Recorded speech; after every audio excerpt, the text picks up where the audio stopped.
Thanks for tuning in to this edition of Positively Montana. I'm Hallie Schwinnard.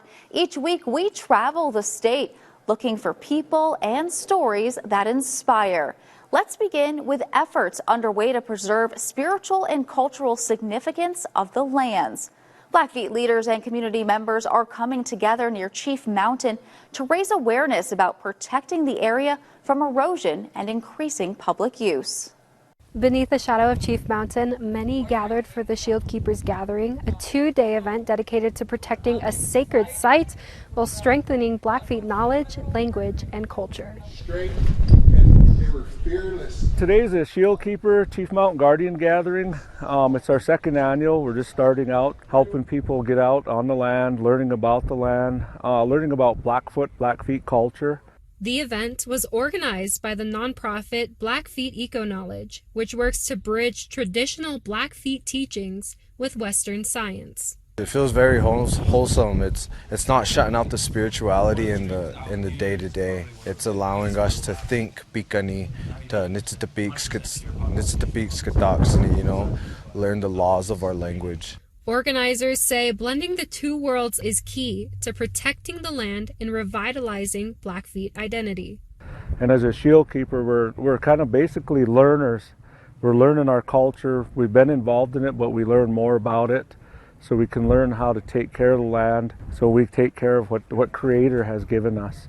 For 2 days, tribal members and organizations joined with other Blackfoot bands from Canada to share stories, teachings, and ceremony under Chief Mountain. Chief Mountain is what we call an active mountain. It still has the spirit and still has the ability to give us knowledge. Chief Mountain has long been a place of prayer and fasting, but it has also faced threats from erosion to increased foot traffic and careless visitors risking further damage. Organizers hope to spread awareness of this sacred site so others can learn the push to protect it. It's our Blackfoot cosmology and our university. It's who we are, and it's intact. It's a sacred mountain, and it's given a lot of power out of there. A lot of oral history of the people received their personal power, medicine, prayers were answered, healings. So that's why we're trying to keep it sacred. The two-day gathering wrapped up Tuesday evening, but organizers say the work continues. In Bab, Pita Sapuaki, Brianna Juneau, MTN News. Medical students at Rocky Vista University gave back to the community in a partnership with Eagle Mount, an organization that provides adaptive activities for people with disabilities. Not only was the day filled with fun, but an opportunity for students to learn valuable skills on how to interact with patients they may encounter one day. In the world of exams and finals, in medical school, it can be a little cutthroat sometimes. A moment of joy is vital. Everybody's trying to do their best. I've seen some people relax a little bit and show their true colors. Rocky Vista University second-year medical student Caleb Moretz got that moment of relief on Monday when he and nearly 30 others spent the evening volunteering with Eagle Mount. It's good for the medical school and then for all of the future medical students coming after us. It just kind of builds those connections. Eagle Mount serves more than 600 people with disabilities in the community and plans adaptive field trips to give them meaningful and fulfilling life experiences. In a setting like this, people really have the opportunity for their strengths, their interests, their abilities to shine. Executive Director Lynn Maloney Cabrera says this trip was their second time partnering with the school's Physical Medicine and Rehabilitation Club. The medical students prepared several stations, like creating slime and cornhole, to more educational opportunities like identifying bones and splint making. Wow, isn't that cool? We had a bone box that we all use as students to study with, but it's a really cool interactive study tool. 21-year-old Rayla Demett enjoyed the experience. You know what this is? The foot. A bony foot.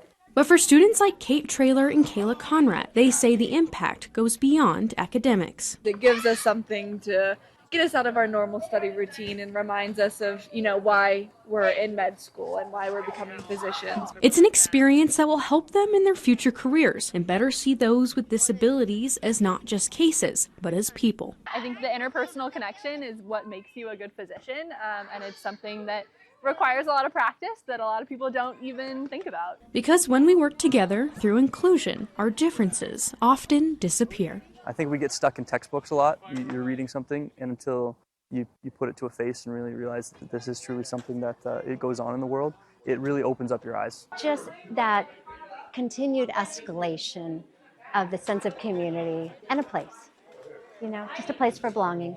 In Billings, Isabel Sparts, MTN News.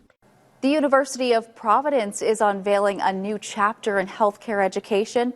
The campus held a ribbon cutting for a new nursing skills lab, a new resource that will help shape the future of healthcare in the Treasure State.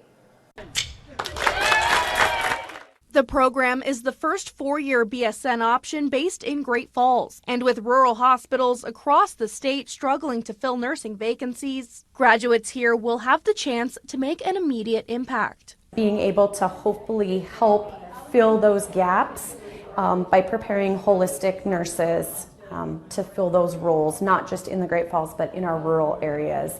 The first class of students in the BSN program are now juniors, and the program continues to grow. The University of Providence unveiled its new nursing skills lab this week, designed to give students a safe, hands-on environment to practice skills before stepping into a hospital. This creates a really safe, compassionate area where students can grow, make mistakes, learn from those mistakes, but also celebrate those victories without the pressure of having a patient in front of them. The Nursing Skills Lab includes private patient rooms, a medication preparation space, and high-fidelity mannequins that simulate real-world scenarios. Seeing how much the school has developed throughout our journey, like freshmen, we didn't really have this, and now coming here with all the mannequins and just seeing how much has been put into the program, like it's just insane. The program aims to bring more healthcare professionals to Great Falls, whether they're students from out of state. I'm from Hawaii, so I'm like 3,000 miles away from home, but everyone's here to help you. Everywhere you go is just a smiling face. Or students from right here in the community, like Kylie and Casey. We're really short nurses, and I feel like this is a really great experience for people to come in who are from Great Falls and just kind of stay in their hometown if they want to be and become a nurse and go work at Benefice or just help our community out overall. The goal is to better prepare graduates for the fast-paced and demanding work environments they'll face in Montana's hospitals and clinics. In Great Falls, Anissa Coomer, MTN News. A one-of-a-kind breast screening clinic has come to Billings. It puts women at high risk for breast cancer, those with a family history of breast cancer, and those who have survived breast cancer to the front of the line for testing. Connie Clark never thought she would get breast cancer. Everything indicated that this little spot or tumor, whatever it was negative. After an MRI biopsy came back negative in 2021, Clark says her doctor still insisted she come back for additional screenings. And she said, something's not right. Just doesn't look right, doesn't feel right to me. We gotta go further. And it turned out to be cancer. What followed was one surgery and 8 intense weeks of radiation before Clark was finally cancer-free. You have to go every day for 8 weeks. And lay still on the table. So it was a time-consuming. Radiation makes you tired, and it was a long journey. Clark's breast radiologist who found the cancer, Dr. Tara Bowman Seitz, says 1 out of 8 women will develop breast cancer in her life. That's a big number. And that kind of risk is why Billings Clinic opened the Rieger Family High Risk Breast Clinic, which focuses on screening women who are more likely to develop breast cancer. I just think it's important for everybody, regardless of their family history, high risk or average risk, to start screening mammograms at the age of 40. As for Clark, she's talking from experience. It's the screening that saved her life. This is a beautiful center. I think that we will help a lot of people. And if we can find cancers at an early stage rather than later stage, it's going to be amazing. In Billings, Vanessa Willardson, MTN News. Scientist and conservationist Jane Goodall died of natural causes at the age of 91. Goodall's death came just days before her exhibit was set to open at the Museum of the Rockies. But before she passed, she had a message for the museum and all those who visit the exhibit.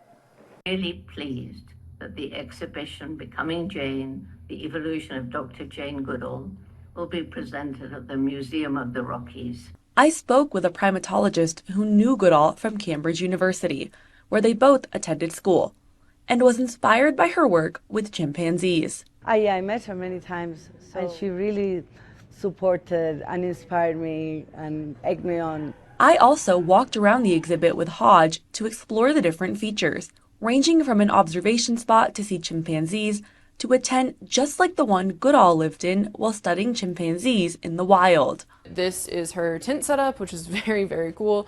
So you've got like all the different things that people sometimes forget about during field work, where you have to have like food and supplies. As a significant portion of Goodall's work focused on conservation, there is an interactive exhibit where you can pledge to do better. For example, to use less plastic. So these sorts of pledges here, and like these leaves represent all of the different pledges people have made. So like using less plastics, avoiding palm oil. Goodall's message to people coming out to the exhibit: It's my hope that exhibits like Becoming Jane will help spark conversations that inspire others to act for a better future. The Jane Goodall exhibit runs through January 18th in Bozeman, Ishawalia, MTN News. An Irish author returned to the city of Butte, where he drew inspiration for his latest novel. We caught up with Kevin Barry to learn how the mining city became his muse. Irish author Kevin Barry's latest novel, The Heart in Winter, is set here in Butte. And he did the research for this novel more than 25 years ago here at the Butte Public Archives. He's since returned, and he says, well, a lot has changed in the mining city. I got out of the car on Park Street after 26 years away, and the first thing I saw was 3 very happy, shiny young people walking down the street with their yoga mats. And I went, oh Jesus, this place has changed. One thing that has not changed is the warm reception he received on his return trip to Butte. When you show up in Butte, Montana with an actual Irish accent, you're very quickly embraced to the bosom of the town. The town inspired him to write The Heart in Winter, a comedic love story that takes place in 1890s Butte.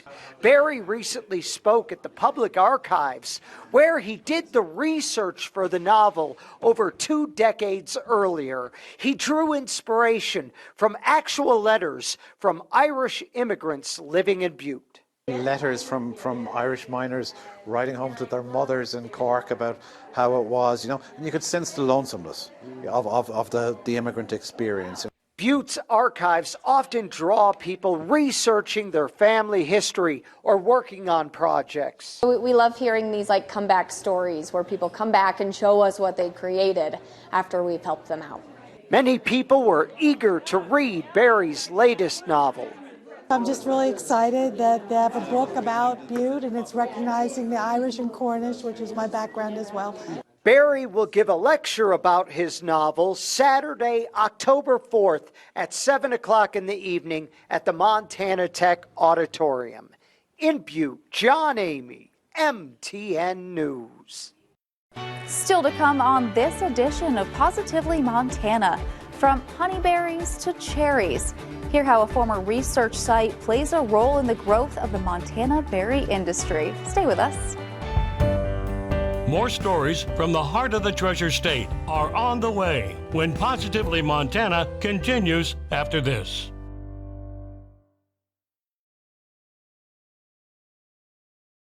Welcome back to Positively Montana. Who doesn't love berries? Am I right?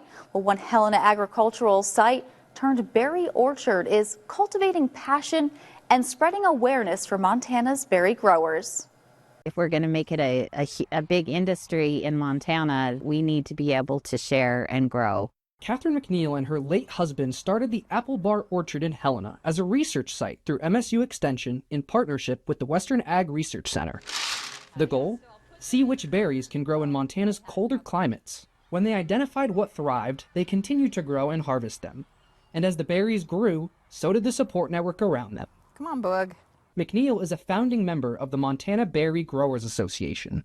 It was a great opportunity for people kind of like-minded to get together and say, okay, how can we benefit other berry growers in the state?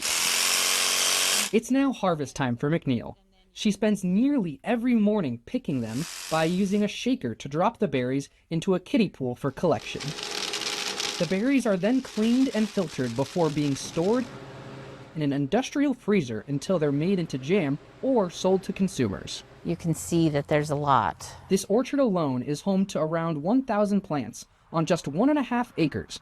The most popular crops include haskap or honeyberries, aronia, cherries, Saskatoon, and currants. And for McNeil, this is more than just a hobby. It's a passion. She continues to keep the farm running as a way to honor the memory of her husband. I think in his memory, I do a lot of things. Her dream? Turning a small house on the property into a store. And she also hopes to transform this shop into a commercial kitchen where she can sell her own goods. To see how far we've come with it, I can't just let it die. So we're going to power on. They hope to continue growing and harvesting here and make berries a crop Montana is known for. In Helena, Evan Charney, MTN News. From berries to gourds, the record for the largest pumpkin in Montana has been beaten, totaling a whopping 1,591 pounds. With years of preparation for this winning moment, it still took months of getting ready and daily maintenance. From what began as a small seedling and a dream, I mean, it's just fun to watch a plant grow. has now become the largest pumpkin the Treasure State has ever seen. It kept going. It was growing like 10 pounds a day even a couple weeks ago. Lockwood backyard grower Joe Nigro has been growing Dill's Atlantic giant pumpkins since 2021 and has entered in several competitions around the area. For the first year, 2021, I grew a 950-pound pumpkin, and then I've just been chasing that dragon pretty much ever since, just trying to get something bigger. It's not something his girlfriend Sydney Sipe ever thought they'd get into. I was like, giant pumpkins? Geez, okay, let's try it.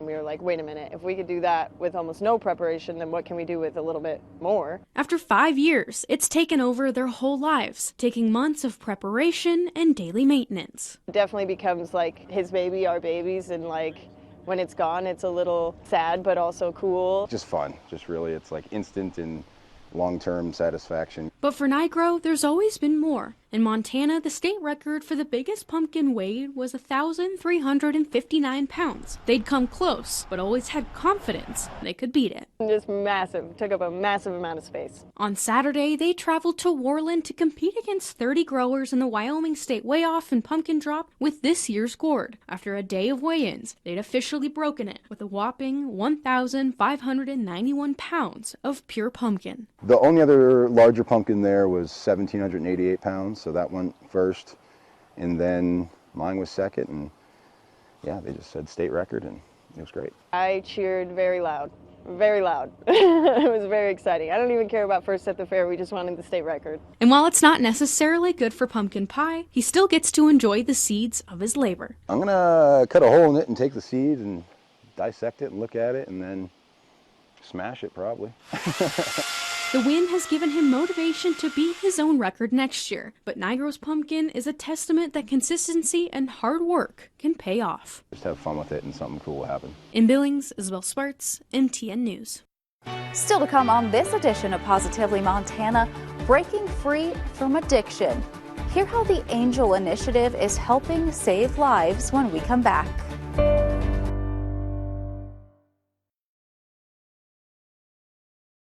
Welcome back to Positively Montana. There's a push to help Montanans break free from addiction without fear of arrest. The Montana Angel Initiative is giving people struggling with substance abuse a second chance, and it's saving lives. With fentanyl still flooding the streets, police say this approach is working. This provides a safe harbor for them. When Governor Greg Gianforte took office in 2021, it was an easy call, joining in on the Angel Initiative to help those in need. We want to get people that are trapped in addiction the help they need. It's a program for people struggling with substance abuse with no strings attached. They may have small user amounts of drugs, or they may have paraphernalia or something and say, I just need to get rid of this. we would tell them that we would accept that. We wouldn't charge them with that possession. Yellowstone County Sheriff Mike Linder says that help is available around the clock. There needs to be some place where they can go to. You know, we're open 24/7, 365. If they need a ride, we will provide that. If they just need to talk to somebody and help them determine what their next path is or what their next step is, we will help facilitate that as well. It's a first step with statewide agencies helping on the road to recovery. It's really a partnership between law enforcement, DPHHS, and drug treatment centers, because people that are trapped in addiction need help. And that need is now bigger than ever. We wanted to bring some increased focus on it because it's been working and hasn't had that much attention. It was kind of devastating for the state of Montana for that quick increase.